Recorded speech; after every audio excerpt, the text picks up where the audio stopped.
ಶರಣರು ವೇದಶಾಸ್ತ್ರ ಆಗಮಗಳನ್ನು ಖಂಡಿಸಿದರು ಅಂತ ಹೇಳಿದರು. ಅದಕ್ಕೆ ನಮ್ಮ ಶರಣರು ವಚನಗಳನ್ನು ಅಧ್ಯಯನ ಮಾಡಿ ಹುಡುಕ್ತಾಗಿದೆ.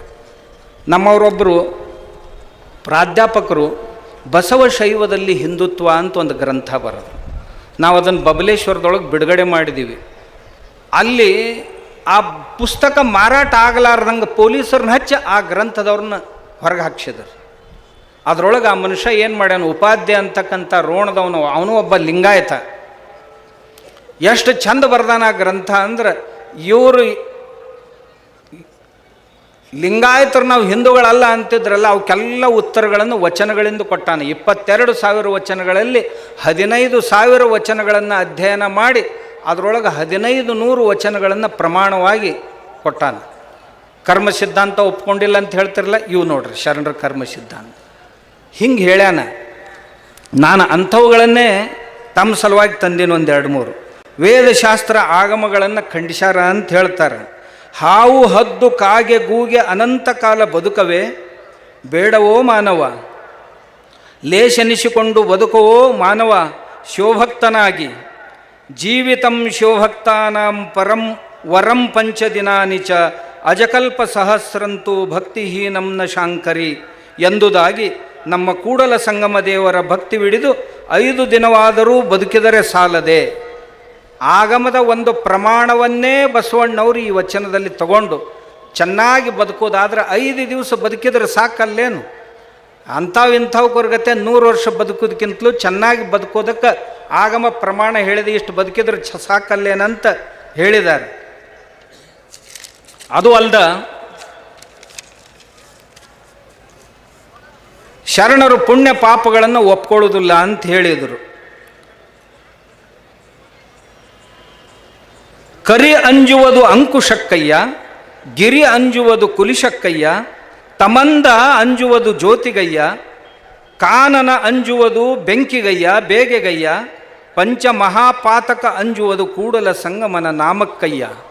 ಪಂಚಮಹಾಪಾತಕಗಳನ್ನು ಒಪ್ಕೊಂಡ್ರೋ ಇಲ್ಲ ಬಸವಣ್ಣವ್ರು? ಒಪ್ಕೊಂಡ್ರಂತ ಅರ್ಥ ಆಕೈತೆ. ಆಮ್ಯಾಗ ಇನ್ನೊಂದು ಮಾತನ್ನೇ ಹೇಳ್ತಾರೆ ಬಸವಣ್ಣವರೇ. ಇಂಥ ವಚನಗಳು 100 ಅದಾವ. ಅದರೊಳಗೆ ನಾ ಸ್ಯಾಂಪಲ್ ಅಂತಂದಿನಿ, ಅಷ್ಟು ಇಲ್ಲಿ ಮಾತಾಡೋಕ್ಕಾಗೋದಿಲ್ಲ. ಪುಣ್ಯಗಳ ಕಾಲಕ್ಕೆ ಹಗೆಗಳು ತನ್ನವರಹರು. ನಮ್ಮ ಹತ್ರ ಪುಣ್ಯ ಭಾಳ ಇತ್ತಂತಂದ್ರೆ ಶತ್ರುಗಳೆಲ್ಲ ನಮ್ಮ ಅಧೀನ ಆಕ್ಕಾರ ಅಂತ. ಪುಣ್ಯಗಳು ಅಹಕಾಲಕ್ಕೆ ಮಣ್ಣು ಹೊನ್ನಹುದು. ಪುಣ್ಯ ಭಾಳ ಇತ್ತು ಅಂತಂದ್ರೆ ಮಣ್ಣು ಸಹಿತ ನಮ್ಮ ಸಲುವಾಗಿ ಹೊನ್ನಾಕೈತಿ ಅಂತ, ಬಂಗಾರ ಆಕ್ಕೈತಿ ಅಂತ. ಪುಣ್ಯಗಳ ಅಹಕಾಲಕ್ಕೆ ಹಾವು ನೇವಳಬಹುದು. ಹಾವು ಸಹಿತ ಒಂದು ಸಣ್ಣ ಹುಳ, ಎರಿಹುಳ ಆದಂಗೆ ಆಕ್ಕೈತಿ ಅಂತ. ಪುಣ್ಯಗಳ ಅಹಕಾಲಕ್ಕೆ ಅನ್ಯರು ತನ್ನವರು. ಪುಣ್ಯಗಳು ನಮ್ಮ ಹತ್ರ ಸಾಕಷ್ಟಿದ್ದು ಅಂತಂದ್ರೆ ಬೇಕಾದವ್ರು ಇರಲಿ, ಅವ್ರು ನಮ್ಮವ್ರು ಆಕ್ಕಾರ. ಇಂತಹ ಪುಣ್ಯಗಳೆಲ್ಲವೂ ಭಕ್ತಿಯಿಂದಲಹವು. ಇಂಥ ಎಲ್ಲ ಪುಣ್ಯ ಭಕ್ತಿಯಿಂದ ಸಿಗ್ತಾವೆ. ಭಕ್ತಿ ಕೆಟ್ಟರೆ ಪುಣ್ಯವೂ ಕೆಡುವುದು. ಇಂತಪ್ಪ ಭಕ್ತಿಯೂ ಪುಣ್ಯವೂ ಚನ್ನಬಸವಣ್ಣನಿಂದುಂಟಾಗಿ ನಾನು ಬದುಕಿದನಯ್ಯ ಕೂಡಲ ಸಂಗಮ ದೇವ. ಇನ್ನೇನು ಹೇಳಬೇಕು ಇವ್ರಿಗೆ? ಹಾಗಾದ್ರೆ ಬಸವಣ್ಣ ಹಿಂದೂ ಅಲ್ಲ ಅಂತ ಏನು ಬಬ್ಬಿ ಹೊಡಿತಿದ್ರಲ್ಲ, ಅವ್ರಿಗೆ ಇದಕ್ಕಿಂತ ಚಲೋ ಉತ್ತರ ಬಸವಣ್ಣವ್ರು ಏನು ಕೊಡಬೇಕು? ಎಲ್ಲ ಕೊಟ್ಟ ಅಂತ. ಆಮ್ಯಾಗ ಇನ್ನೊಂದು ಹೇಳ್ತಾರೆ, ಉಳ್ಳವರು ಶಿವಾಲಯ ಮಾಡುವರಯ್ಯ ಅಂಥೇಳಿ ಬಸವಣ್ಣ ಗುಡಿಗುಂಡಾರಗಳನ್ನು ಖಂಡಿಸ್ಯಾನ ಅಂಥೇಳಿ. ಸ್ಥಾವರ ಕಳಿವುಂಟು ಜಂಗಮ ಕಳಿವಿಲ್ಲ ಅಂತ ಹೇಳ್ಯಾನ. ಆದ್ದರಿಂದ ಈ ಸ್ಥಾವರ ಲಿಂಗಗಳನ್ನು ಪೂಜೆ ಮಾಡಬೇಡ ಅಂತ ಹೇಳ್ಯಾರ ಅಂತ ಹೇಳಿದರು.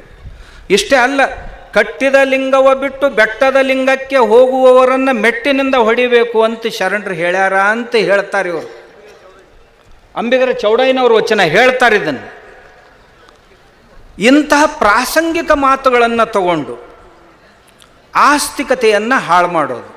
ಒಂದು ವೇಳೆ ಬಸವಣ್ಣವರು ಹೀಗೆ ಮಾಡಿದ್ರು ಅಂತಂದ್ರೆ ನನ್ನ ಪ್ರಶ್ನೆ ಅವರಿಗೆ ಏನು ಅಂದ್ರೆ, ಸೊನ್ನಲಾಪುರದ ಸಿದ್ದರಾಮೇಶ್ವರರು ಕಲ್ಯಾಣದಿಂದ ಏನು ಹೊಂಟರು, ನೇರವಾಗಿ ಸೊಲ್ಲಾಪುರಕ್ಕೆ ಬಂದರು. 68 ಲಿಂಗಗಳನ್ನು ಪ್ರತಿಷ್ಠಾಪನೆ ಮಾಡಿದರು. 68 ದೇವಾಲಯಗಳನ್ನು ಪ್ರತಿಷ್ಠಾಪನೆ ಮಾಡಿದರು. ಇವತ್ತಿನ ದಿವಸನೂ ಸಹಿತ ಸಂಕ್ರಮಣದೊಳಗೆ ನಂದಿ ಕೋಲಿನ ಯಾತ್ರೆ 68 ಲಿಂಗಗಳಿಗೆ ಪ್ರದಕ್ಷಿಣೆ ಹಾಕಿ ಬರ್ತೈತೆ. ಒಂದು ವೇಳೆ ಬಸವಣ್ಣವರು ಅಥವಾ ಬಸವಾದಿ ಶರಣರು ಸ್ಥಾವರ ಲಿಂಗಗಳನ್ನು ವಿರೋಧಿಸಿದ್ರೆ ಬಸವಣ್ಣವರು ಕಲ್ಯಾಣ ಬಿಟ್ಟು ಮತ್ತೆಲ್ಲಿ ಬೇಕಾದಲ್ಲಿ ಹೋಗ್ಬೇಕಾತ್ತು ಆಗಿತ್ತು, ಕೂಡಲ ಸಂಗಯ್ಯಪ್ಪನ ಹತ್ರನ ಯಾಕೆ ಹೋದರು? ಅಕ್ಕ ಮಹಾದೇವಿ ಶ್ರೀಶೈಲ ಮಲ್ಲಿಕಾರ್ಜುನನ ಸಾನ್ನಿಧ್ಯಕ್ಕೆ ಯಾಕೆ ಹೋದ್ಲು? ಇವಕ್ಕೆ ಉತ್ತರ ಕೊಡುವಂತಂದ್ರೆ ಎಡಬಡಿಸ್ತಾರೆ ಇವರು. ಆದ್ದರಿಂದ ನಮ್ಮ ಶರಣರು ಬಸವಣ್ಣವರು ಎಂದೂ ಸ್ಥಾವರಲಿಂಗಗಳನ್ನು ವಿರೋಧಿಸಿದವರು ಅಲ್ಲ. ಆದ್ದರಿಂದ ನಾವು ಇದನ್ನು ಅವ್ರು ಹೇಳುವಂಥ ಯಾವುದೇ ಬಸವಣ್ಣವ್ರ ವಚನಗಳೇ ಇರಬೇಕು, ಇಲ್ಲ ಅಂತ ಹೇಳೋದಿಲ್ಲ ನಾನು. ಅವ್ರು ಹೇಳ್ತಾರೆ, ಅರಗು ತಿಂದು ಕರಗುವ ದೈವ, ಬೆಂಕಿ ಎತ್ತಿದ್ರು ಸುಡುವ ದೈವ, ಇವಕ್ಕೇನು ದೇವ್ರು ಅಂತಾರೇನು ಅಂತ ಶರಣರು ಹೇಳ್ಯಾರ ಅಂತ ಹೇಳಿದರು. ನಾ ಹೇಳಿದೆ ಹಂಗೆ ಹೇಳಿದ್ರೆ ಕೊಳ್ಳ ಕೈಯಾಗ ಕೊಟ್ಟಾರಲ್ಲ ಲಿಂಗ, ಇದನ್ನು ಬೆಂಕಿಯಾಗ ಹಾಕ್ರೆ ಸುಡ್ತೈತಿಲ್ಲ ನೋಡು, ಕ್ಯಾರೈತೆ ಅದು ಸುಟ್ಟ ಹೋಗ್ತೈತಿ. ಅದನ್ನು ಗುರು ಕರುಣಿಸಿ ಕೊಟ್ಟಾನಂತ. ಮತ್ತು ಅವು ಗುಡ್ಯಾನು ಏನು ಕಟ್ಗರ್ ಕರುಣಿಸಿಟ್ಟಾರನು? ಅಲ್ಲಿನೂ ಗುರುಗಳ ಹೋಗಿ ಕೈ ಮಾಡಿಟ್ಟಾರ. ಆದ್ದರಿಂದ ದಯವಿಟ್ಟು ನಮ್ಮ ಜನರಿಗೆ ತಪ್ಪು ಮಾರ್ಗದರ್ಶನ ಮಾಡಬೇಡ್ರಿ. ನಮ್ಮ ಇಷ್ಟಲಿಂಗ ಕೈಯೊಳಗೆ, ಯಾಕಂದ್ರೆ ಪರವೂರಿಗೆ ಹೋಗ್ತೀವಿ, ಹೋದಾಗ ಒಂದೊಂದು ಕಡೆ ನಮಗೆ ಸ್ಥಾವರಲಿಂಗ ಉಪಾಸನೆಗೆ ಸಿಗಲಿಲ್ಲ ಅಂದ್ರೆ ತೊಂದರೆ ಆಗಬಾರ್ದಂತೆ ನಿಮ್ಮ ಹತ್ರ ಇರಲಿ ಅಂತ ನಮ್ಮ ಕೈಯಾಗ ಕೊಟ್ಟಾರ. ಇನ್ನು ಗುಡಿಯೊಳಗೆ ಎಲ್ಲರಿಗೂ ಹೋಗೋಕ್ಕಾಕೈತಿ ಅಂತ ಇಲ್ಲ. ಆದ್ದರಿಂದ ಎಲ್ಲರಿಗೆ ಅನುಕೂಲ ಆಗಲಿ ಅಂತ ನಮ್ಮ ಕೈಯಾಗ ಕೊಟ್ಟಾರ. ಇದಕ್ಕೆ ಮತ್ತೊಂದು ದೊಡ್ಡ ಉಪನ್ಯಾಸ ಜಡಿತಾರೆ ಅವ್ರು. ನೀವೇನು ಉಪನ್ಯಾಸ ಜಡಿದ್ರು ನಿಮ್ಮ ಅಪ್ಪನಂಗೆ ಜಡಿಯುವಷ್ಟು ಸಾಮರ್ಥ್ಯ ನನ್ನೊಳಗೆ ಐತಂತ ನಾ ಅವ್ರಿಗೆ ಹೇಳೀನಿ. ದಯವಿಟ್ಟು ಹಿಂಗೆ ಮಾಡಿ ನಮ್ಮ ಜನರ ತಲೆ ಕೆಡಿಸ್ಬೇಡ್ರಿ ಅಂತ. ಆಮೇಲೆ ನಾ ಅವ್ರಿಗೆ ಹೇಳಿದೆ, ನಮ್ಮ ದೇವ್ರು ಸುಡ್ತಾವು ತುಡುಗಾಕ್ಕವು ಅಂತ ಹೇಳ್ತಿರಲ್ಲ, ಮತ್ತು ಚರ್ಚಿನಾಗ ಹೋಗ್ರಿ, ಅವ್ರದ್ದು ಕಟ್ಟಿಗೆದೊಂದು ಕ್ರಾಸ್ ಇರ್ತೈತಿ, ಅದನ್ನು ಬೆಂಕಿಯಾಗ ಹಾಕಿರಲ್ಲ, ಅದು ಸುಡ್ತೈತಿ ಅಲ್ಲಿ ನೋಡ್ರಲ್ಲ. ಅವ್ರ ಬಗ್ಗೆ ಅಂದಾರ ಹೇಳ್ತೀರನಪ್ಪ ನೀವು? ಇಲ್ಲ. ಹೊಳ್ಳಿ ಮುಳಿ ಸುತ್ತಮುತ್ತ ಕುಳ್ವಾಣ್ ಸುತ್ತ ಕುಳ್ಳ ಯಾಕೆ ಬರ್ತಿರಲ್ಲೋ ಯಾಕೆ ಅಂತ ನಾ ಕೇಳೋದು. ಇದಕ್ಕಿಂತ ಹೆಚ್ಚಿಂದ ಏನೂ ಕೇಳಿಲ್ಲ ಅವ್ರಿಗೆ. ಆಮೇಲೆ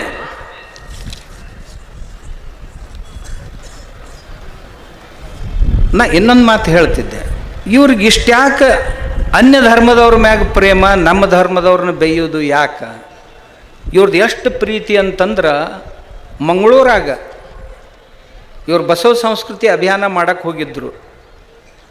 ಮಂಗಳೂರಾಗ ಈಶ್ವರಪ್ಪನವ್ರ ಇವ್ರ ಅಭಿಯಾನ ಮಾಡಕ್ಕೆ ಯಾರೂ ಲಿಂಗಾಯತರು ಸಿಗಲಿಲ್ಲ, ಇದ್ದವ್ರು ಮುಂದೆ ಬರಲಿಲ್ಲ. ಯಾಕಂದ್ರೆ ನೀವು ಬಂದಲ್ಲಿ ಲಿಂಗಾಯತರು ವೀರಶೈವರಂತ ಭೇದ ಮಾಡಿ ನಮ್ಮ ಸಮಾಜ ಹೊಡಿತೀರಿ, ಆದ್ದರಿಂದ ನಿಮ್ಮ ಕಾರ್ಯಕ್ರಮ ಮಾಡಂಗಿಲ್ಲ ಅಂದರು. ಮತ್ತು ಯಾರು ಮಾಡಿದ್ರಿ ಅಲ್ಲಿ? ಮುಸ್ಲಿಂ ಸಂಘಟನೆಯವ್ರು ಇವ್ರು ಅಭಿಯಾನ ಮಾಡಿದ್ರು. ಇವ್ರ ಮ್ಯಾಗ ಪ್ರೀತಿ ಅಷ್ಟು ನೋಡ್ರಿ ಅವ್ರಿಗೆ ಇವ್ರ ಮ್ಯಾಗ, ಇವ್ರಿಗೆ ಅವ್ರ ಮ್ಯಾಗ. ಎಲ್ಲ ಮುಸ್ಲಿಮರ ಬಗ್ಗೆ ಮಾತಾಡೋದಿಲ್ಲ ನಾನು, ಚಲೋ ಮುಸಲ್ಮಾನರು ಅದಾರ, ಅವ್ರ ಬಗ್ಗೆ ನಾ ಹೇಳೋದಿಲ್ಲ. ಎಲ್ಲಿ ತನಕ ಚಲೋ ಇರ್ತಾರಂದ್ರೆ ಅಲ್ಪಸಂಖ್ಯಾತರಾಗಿ ಇರುವವರೆಗೆ ಚಲೋ ಇರ್ತಾರೆ. ಅವ್ರದ್ದು ಸಂಖ್ಯೆ ಹೆಚ್ಚಾತಂದ್ರೆ ಅವರು ಚಂದಾಗ ತೋರ್ಸಕ್ಕೆ ಶುರು ಮಾಡ್ತಾರೆ.